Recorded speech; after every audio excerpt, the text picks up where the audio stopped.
Bismillahirrahmanirrahim. Assalamualaikum warahmatullahi wabarakatuh.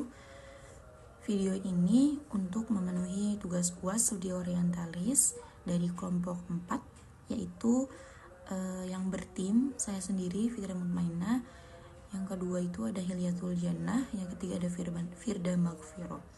Oke, langsung saja masuk ke materi pertama, yaitu profil atau biografi Maurice Bucaille.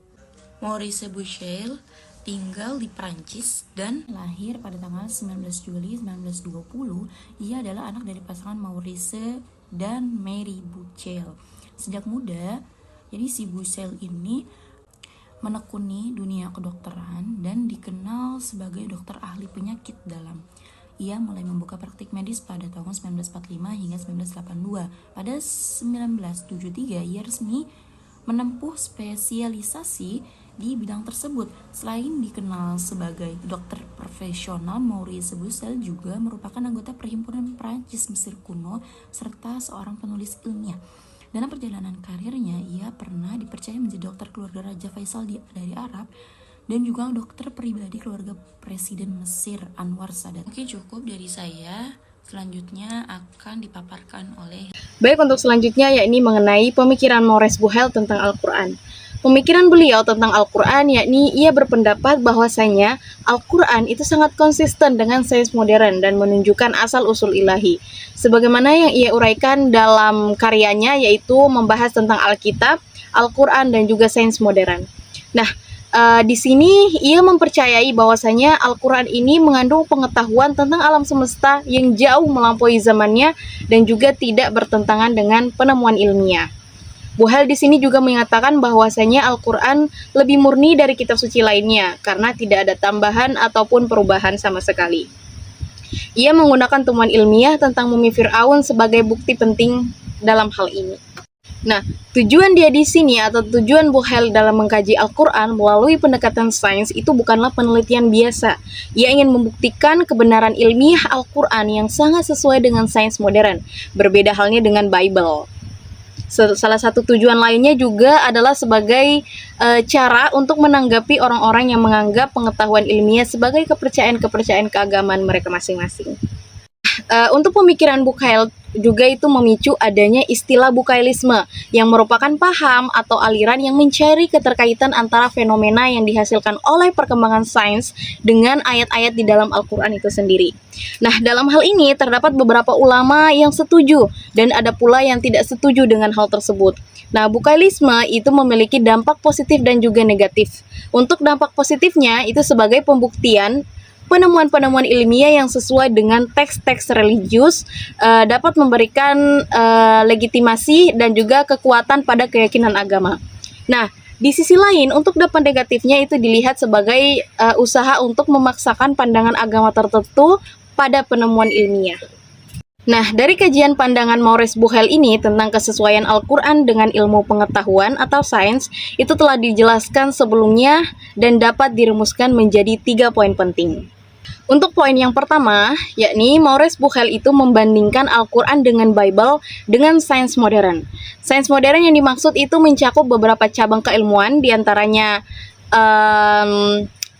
paleontologi, Egiptologi, embriologi, astronomi, zoologi, botani, dan juga ilmu-ilmu kedokteran yang dikuasainya. Untuk poin yang kedua, yakni pandangan Maurice Bucaille terkait kesesuaian Al-Quran dengan ilmu pengetahuan. Sebenarnya berawal dari prasangka masyarakat barat yang tidak menganggap Al-Quran setara sebagai kitab suci yang dianut masyarakat barat, yaitu Bible. Nah, sehingga Maurice ini menekankan penelitiannya itu berusaha menyetarakan keduanya tanpa pandang bulu. Adanya sikap mengambil pendekatan konflik antara agama dan juga sains, dan sikap apologenetik merupakan hal yang cukup membahayakan kepercayaan terhadap Tuhan yang Maha Esa. Untuk poin yang terakhir atau poin yang ketiga, yakni kajian Bucaille ini dilihat secara objektif, merupakan usaha pengakaran makna ayat tertentu menggunakan informasi ilmiah modern. Corak penafsiran ini dianggap merupakan suatu tawaran yang diharapkan membentuk sains yang lebih progresif. Akhirnya, secara praktis terkait konsep yang bertujuan dengan penggabungan keilmuan Islam secara filosofi dipraktekkan atau ditatarkan akademis, yaitu secara istilah itu bisa dinamakan dengan sains teistik. Kajian Buhel ini terkait hal untuk kelanjutan menuju proses penggalian sains dari Al-Quran secara embrional agar tercapai sains yang progresif membangun peradaban manusia yang ramah.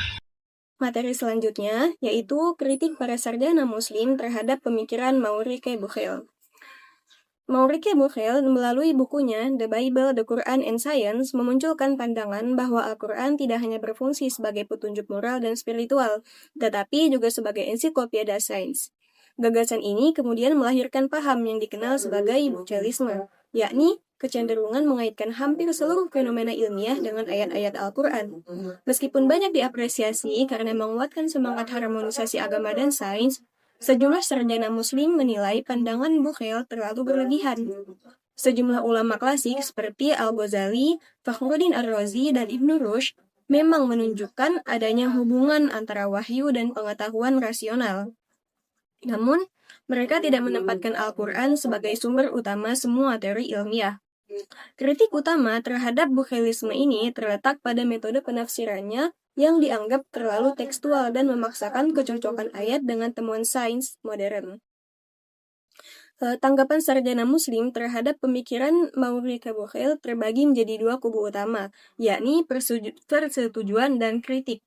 Mereka yang menerima pemikiran ini umumnya melihat karyanya sebagai upaya untuk memberikan legitimasi ilmiah pada Al-Quran dan mendorong pendekatan sains teistik, di mana sains dan agama terintegrasi. Sebaliknya, sarjana yang kritis berpendapat bahwa Buhel menganggap Al-Quran sebagai ensiklopedia ilmiah yang berlebihan, karena mengabaikan peran utamanya sebagai kitab suci pembimbing spiritual, serta menganggap karyanya bertujuan untuk validasi semata, karena Al-Quran tidak membutuhkan validasi ilmiah modern untuk keabadiannya.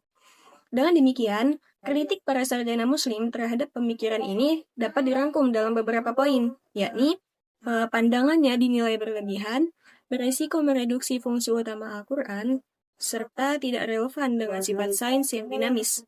Alternatif yang ditawarkan adalah pendekatan moderat, yakni menjadikan Al-Quran sebagai inspirasi etis dan spiritual bagi pengembangan ilmu, bukan sebagai ensiklopedia sains yang kaku. Baiklah, sekian presentasi dari kami. Wassalamualaikum warahmatullahi wabarakatuh.